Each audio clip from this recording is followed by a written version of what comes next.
5, 4, 3, 2, 1. Close your eyes, relax, and if you are old enough, let's journey back to the 80s.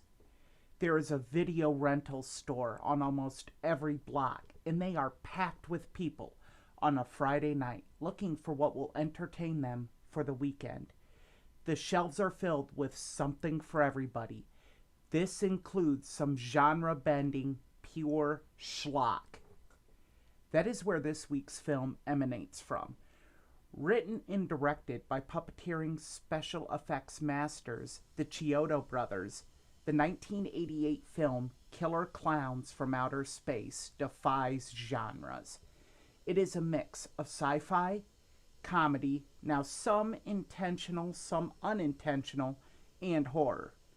In the film, killer clowns invade a small college town and use its residents for sustenance, trapping them in cotton candy and saving them for later. Battling them is a fresh from the academy deputy and college students, Mike, Debbie, and their friends. There is also veteran deputy Curtis Mooney. He is played by film veteran John Vernon. Most people will know Vernon as the swarmy Dean Wormer in Animal House.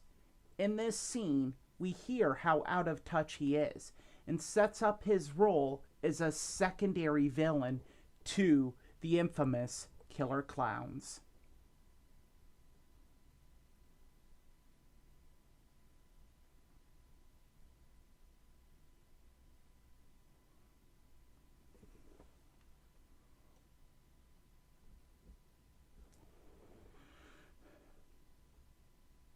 Five, 4, 3, 2, 1.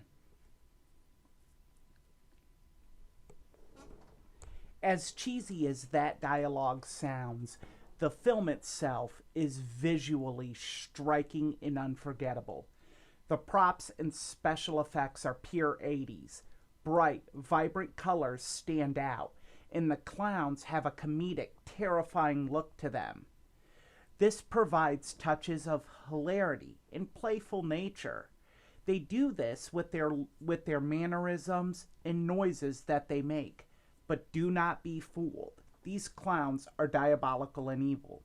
The audio that I'm about to play does not do the scene justice, but listen to the noises the clown makes while confronting a biker gang.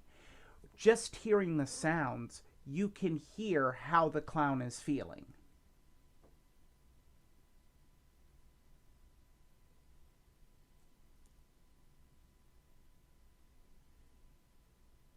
Five, 4, 3, 2, 1.